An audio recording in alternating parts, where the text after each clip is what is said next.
Культура – это то, что позволяет человеку чувствовать всей душой солидарность с другими людьми во времени и пространстве.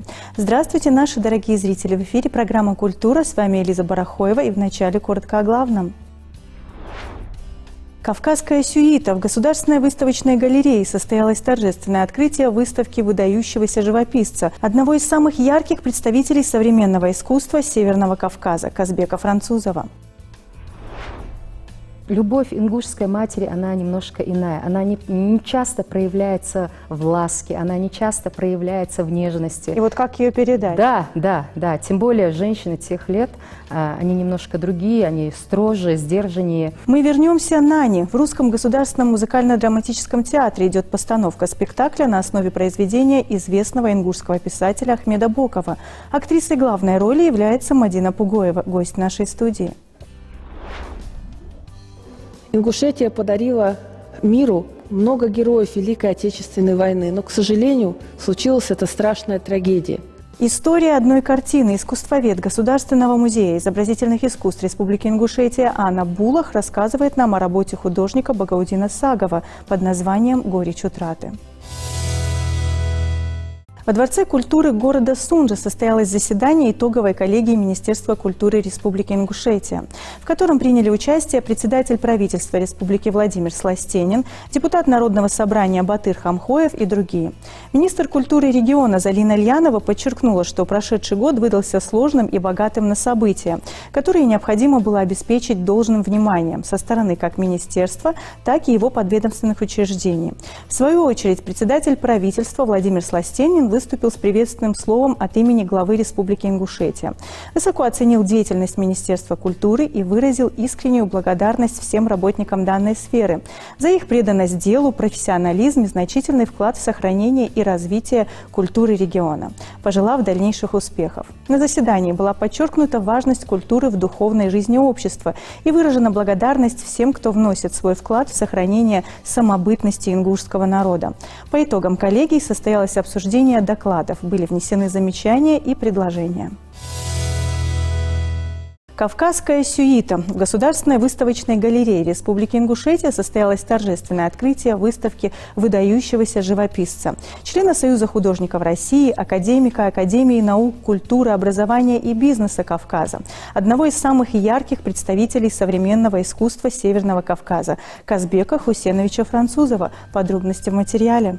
Казбек Хусеевич Французов известен своими яркими картинами, изображающими природу гордого Кавказа, его архитектуру и образы героев нардского эпоса, воспевающего доблесть, мужество и мудрость древних предков. Он окончил Санкт-Петербургское высшее художественно-промышленное училище, факультет дизайна. Многочисленные работы переданы им в музеи Санкт-Петербурга, Москвы, Калининграда, Владимира, Ставрополя и частным коллекционерам из США, Турции и других стран. Казбек Хусеевич имеет благодарность от Российской академии художеств и Союза художников России, грамота Министерства культуры Российской Федерации и множество почетных наград. Выставка собрала большое количество гостей, официальные лица, представители различных культурных учреждений республики и любителей искусства. В их числе председатель правительства Республики Ингушетия Владимир Сластенин, заслуженный работник культуры Республики Ингушетия Тамара Мальсагова, председатель Союза художников Республики Муса Муртазанов, родственники, друзья и воспитанники художника, приехавшие из Карачаева-Черкесии, чтобы поддержать его и принять участие в его творческом представлении, студенты и учащиеся школ. Автор этих работ – человек, философ, человек, который глубоко мыслит, человек, который изучает, а потом уже работает, человек, который пишет эзотерические работы, глубокие символические работы. Это не просто написать действительность, которая нас с вами окружает. Человек, который любит пространство, это говорит о том, что его помыслы чисты. Человек, который любит историю своего народа, как историю своего государства, в котором он живет. Потому что мы видим жанр исторический в его работах.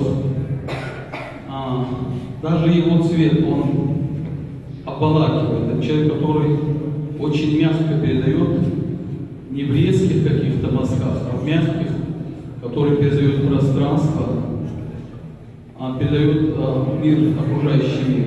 В своем выступлении председатель правительства Республики Ингушетия Владимир Сластенин выразил благодарность автору выставки в галерее Ингушетии. Подобного рода мероприятия играют важную роль, особенно в развитии и воспитании молодежи, отметил он.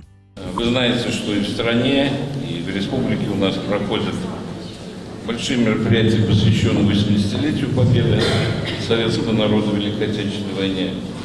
И сегодня мы благодарны нашему автору всех произведений, который согласился представить свои работы,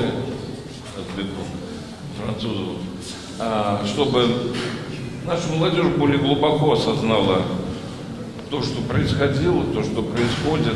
Казбек Хусеевич рассказал собравшимся, что вдохновением к созданию представленных в экспозиции работ, посвященных Ингушетии, для него послужила впечатляющая история Ингушетии и ее величественная архитектура в виде устремленных ввысь башен, защиту которых не смогли пробить на протяжении веков многочисленные враги. У него очень интересная графика. У него кисть необыкновенная, красивая, он узнаваем. Мне он очень нравится. Его я знаю как сдержанного, доброго, скромного человека. В картинах то же самое. Что вызывает, какие чувства вызывают его картины? Его картины сразу вызывают уважение и то чувство, что мы выходцы из Кавказа. Величественные картины, но при этом еще они, понимаете, солнечные, яркие. Между карачаевским народом, балкарским народом и ингушским народом много недосказанного, много несказанного. Вот почему я об этом говорю. Мы так уважаем друг друга, мы так почитаем друг друга, но при этом вот много чего не сказали друг другу. За что мы любим, за что вас уважаем. Вот эта выставка именно то несказанное, о котором должны мы говорить каждому ингушу и каждому балкарцу, каждому карачаевцу каждый день.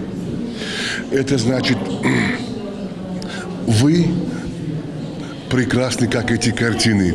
Вы величественны, как эти картины. Мы величественны, как эти картины. То есть я к вам отношусь, как вот эти прекрасные горы. Я к вам, к этим прекрасным горам. Я к вам отношусь, как вот к этим прекрасным пейзажам. То есть этот акт, эта выставка говорит о том, что мы друг друга должны уважать так же, как он в своих картинах рисует нашу жизнь, наш быт. Много в картинах доброты, нежности и света. И это добро и свет говорит о том, что мы на самом деле можем почаще делиться и добротой, и светом друг другом. Выставка «Кавказская сюита» – это прекрасная возможность для приобщения к богатству культуры и истории региона, расширению горизонтов восприятия искусства и обогащения внутреннего мира каждого посетителя. Работа выставки продлится до 6 мая текущего года. Не упустите такую возможность. Мы вернемся на Не. В Русском государственном музыкально-драматическом театре идет постановка спектакля на основе произведения известного ингушского писателя Ахмеда Бокова. События разворачиваются во время Великой Отечественной войны. Спектакль особенно актуален в год защитника Отечества. Главную роль играет наша коллега, заслуженный работник культуры Республики Ингушетия Мадина Пугоева. И сегодня она гость нашей студии. Здравствуй, Мадина. Всех приветствую. Дорогая моя коллега и всех наших, привыкла говорить слушателей на радио, наших телезрителей, конечно же. Мадин, расскажи вообще о своем опыте работы в театре. Насколько мне известно, это твоя первая такая вот серьезная главная роль, или я ошибаюсь? Немножко ошибаешься. Я в театре работаю уже 4 года. Раньше я работала в сфере культуры, но немножко в другом направлении. А сейчас уже 4-й год, и за 4 года это вторая главная роль, которая у меня как бы вот так нежданчиком, нежданно-негаданно появилась, чему я безмерно рада, потому что все равно любой творческий человек, когда он значим в коллективе, его это вдохновляет, и меня в том числе. И удивительно, что у меня роли, я играю роли женщин, все мои роли женщин гораздо старше меня. Бабушек, женщин в годах. Мне, конечно, это интересно. Не могу сказать, что льстит, но все-таки, наверное, какой-то жизненный опыт во мне видится режиссеру, что я могу справиться с такими ролями. И вот данная роль – это не исключение. Я играю Нани, как вы сказали, произведение Ахмеда Бокова. Честно говоря, это первый мой спектакль, который я играю на ингушском языке. Да, до этого мы русский государственный музыкально-драматический театр, у нас в основном классика, и мы играем в основном на русском языке. Вот из «Тьмы веков», вот и второй это в спектакле. По крайней мере, из тех, что я знаю. Но на родном языке, мне кажется, и сложнее, и ответственнее. На самом деле, да. Ответственней, потому что ты, когда ты делаешь какие-то, возможно, ошибки на русском языке, тебе не так неловко. Еще простительно. Конечно, но на своем родном языке это непростительно, я считаю, поэтому это огромная ответственность. И мне кажется, все-таки дух ингушей передать на другом языке невозможно, так как на своем родном. Тем более я играю женщину сильную, женщина, которая без мужа воспитывала 3 сыновей, поставила их на ноги. Все 3 сына совершенно разные. Один хочет быть ученым, другой хочет быть прокурором, третий артистом. Вот совершенно 3 разных мальчика получается, ну уже мужчины. И она воспитывала 3 сыновей. Вот старший сын успевает жениться до того, как война начинается, и они все втроем уходят на войну, и, к сожалению, ни один из них не возвращается. На самом деле это очень трагические события, и большая драма в них в том, что они на реальных событиях основаны. Это вот об этом я Бокова, хотела бы поподробнее. Ну, вот вкратце расскажу, что там происходит. Сыновья уходят на войну, старший успел жениться, и в доме остаются вот сама мама, сноха, и потом уже рождается маленький ребенок по имени Беслан. Поскольку сам сюжет, он основан на реальных событиях, да. Мне кажется, это двойная ответственность. Конечно. И еще сложность в том, что тебе необходимо вжиться в эту роль. Ты у нас это девушка сложно. Не семейная, да, и вот Да, прочувствовать да. вот это вот, те чувства, которые были у матери, это очень сложно. Как тебе это удалось? На самом деле, изначально, вот больше всего меня это и заботило, что вот на самом деле любовь ингушской матери, она немножко иная. Она не часто проявляется в ласке, она не часто проявляется в нежности. И вот как ее передать? Да. Тем более женщины тех лет, они немножко другие, они строже, сдержаннее. И все-таки воспитывали и сыновей в таком патриотическом таком направлении. И как бы тяжело матери не было отпускать сыновей на войну, конечно же, тем более осознавая, что, возможно, они не вернутся, они не падали духом, они их направляли, мамы поддерживали. Конечно же, моя героиня где-то сомневается, когда вот 3-й сын уходит, потому что уже когда 3-й сын уходит, до его ухода приходит повестка о том, что, письмо о том, что один из сыновей погиб, старший сын погиб, и она, вот, находясь в этом стрессовом состоянии, провожает 3-го сына, 3-й сын сам настаивает, хотя она всевозможными способами пытается его удержать, говорит, я не всех 3 хочу отдать войне, я заслуживаю хотя бы одного, который меня впоследствии похоронит, как бы это грустно не звучало. Но тем не менее сын уходит на войну, она провожает его, и вот они со снохой и маленьким ребенком остаются, и война доходит до Малгобека, а мы все знаем, что эти события разворачивались в селении Сагупши Малгобекского района. Вот. Доходит до Малгобека, и такой суматохи, начинают бегать, вот они вещи собирают, укрытие хотят уйти. Мама немножко сопротивляется, говорит, я останусь в доме, вот как истинная ингушская женщина, а вдруг кто-то из моих сыновей вернется, а дверь дома закрыта. Я не могу так поступить, и уговаривать сноху к своему отцу, чтобы она ушла вместе с ребенком. Сноха не слушает ее, говорит, мама, если ты остаешься, я останусь с тобой, и выбегает во двор посмотреть, что происходит, и там снаряд ее убивает. И вот эта женщина на руках с грудным ребенком остается На этом, в принципе, у нас спектакль заканчивается, но в дальнейшем в жизни судьба ее, конечно, была не менее трагичной. Она очень тяжело воспитывала этого мальчика, и когда ему было, если я не ошибаюсь, где-то 13 лет, на полях вот женщины работали, урожай собирали, сажали, выживали, и там она натыкается на неразорвавшийся снаряд, и эта женщина погибает. И вот мальчик этот остается в 13 лет круглым сиротой, казалось бы, из большой семьи.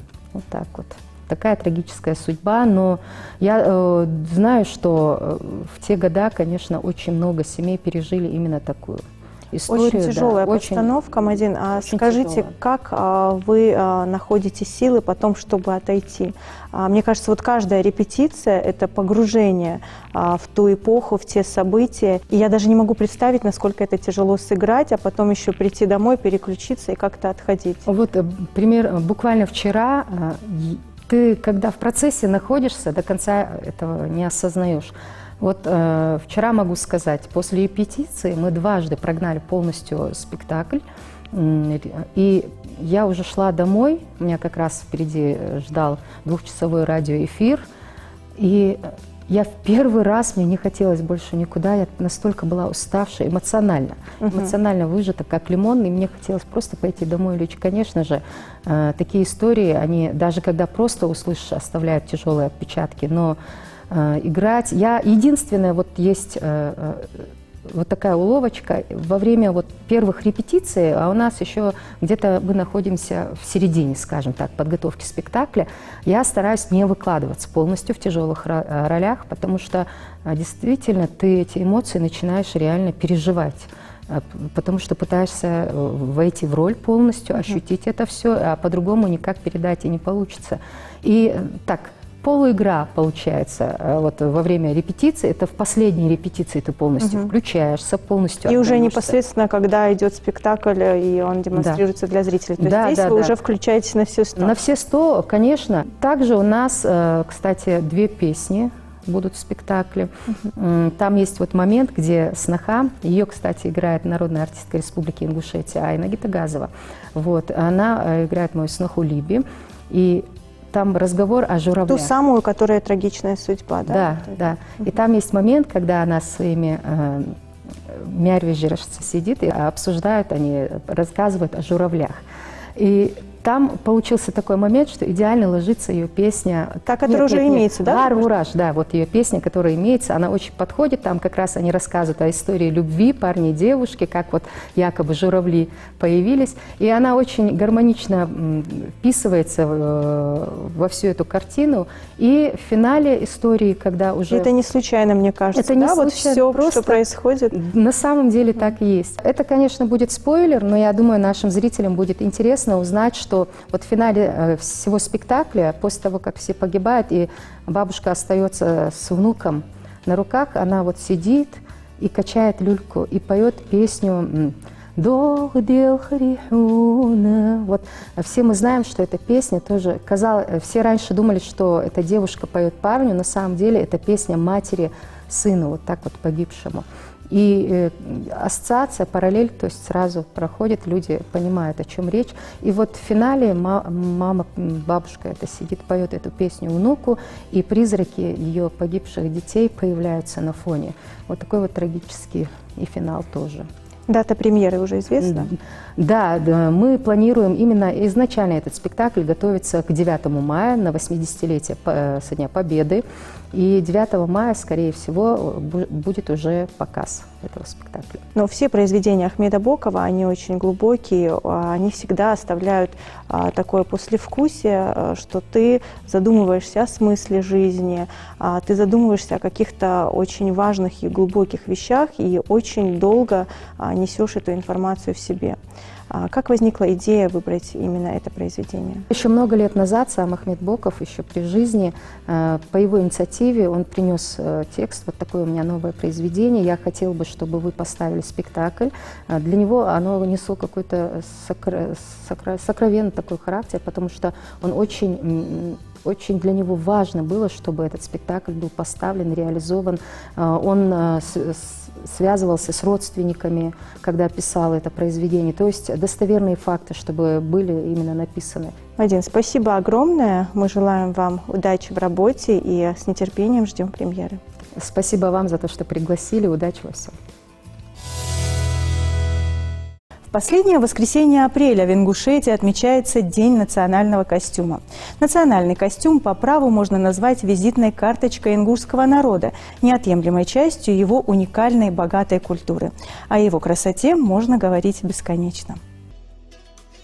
Национальный костюм – это удивительное явление, отражающее особенности культуры народа, его историю. Ингушский старинный наряд отличается своей сдержанностью, но в то же время он яркий и интересный. Его скромность и максимальное покрытие человеческого тела отражают суть менталитета, приверженность к религиозным ценностям. А самобытность кроя, оригинальность декора, необычайная красота вышивки ингушского орнамента являются настоящим достоянием народа. Кроме того, ингушский национальный костюм – это один из древнейших видов декоративно-прикладного искусства. Он обладает богатством форм выражения, широтой и глубиной эстетических и художественных связей между изысканным сочетанием цвета, фасона и фактуры. Примерив этот наряд, словно касаешься культурно-исторического прошлого своего народа.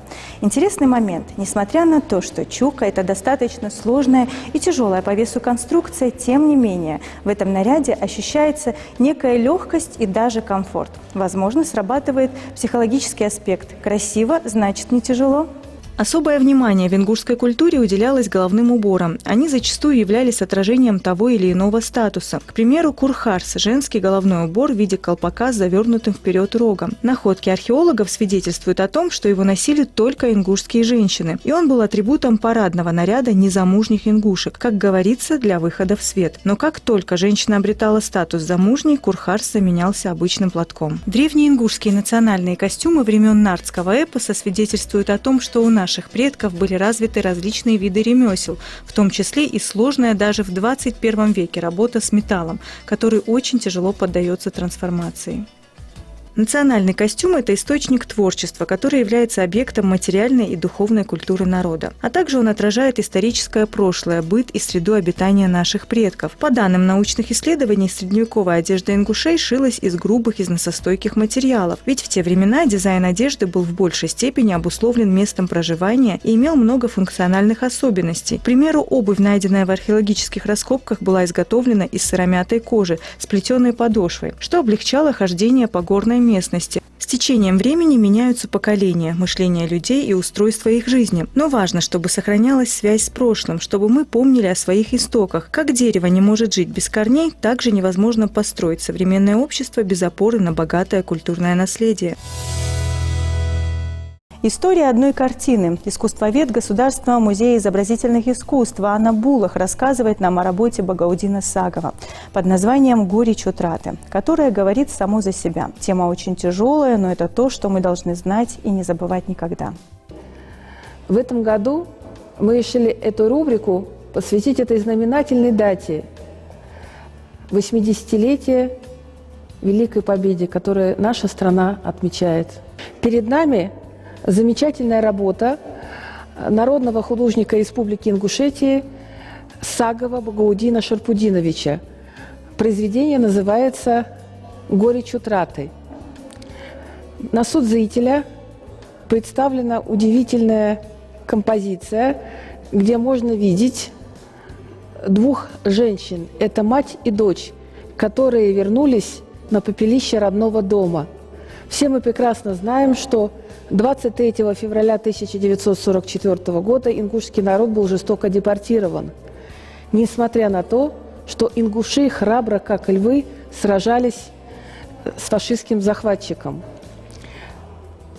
Ингушетия подарила миру много героев Великой Отечественной войны, но, к сожалению, случилась эта страшная трагедия.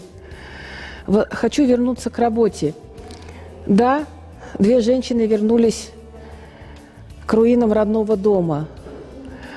Произведение выполнено в темных тонах, что соответствует заданной теме. Но вместе с тем в руках матери мы видим белый платок, который может символизировать надежду на будущее, стремление к миру. В глазах женщин читается боль, горечь, но мы в глазах матери можем увидеть женскую мудрость, отпечаток испытаний, которые легли на тяжелые плечи. Да, это горечь утраты родного дома, близких, но вместе с тем есть надежда на возрождение мира, добра, на возрождение справедливости. Великая Отечественная война закончилась, но навсегда в памяти нашей и в сердцах будут герои. Эта страшная трагедия объединила все национальности, в том числе ингушский народ, который храбро сражался во время Великой Отечественной войны. На этом наш выпуск подошел к концу. Берегите себя и своих близких. До новых встреч на телеканале «Магаз».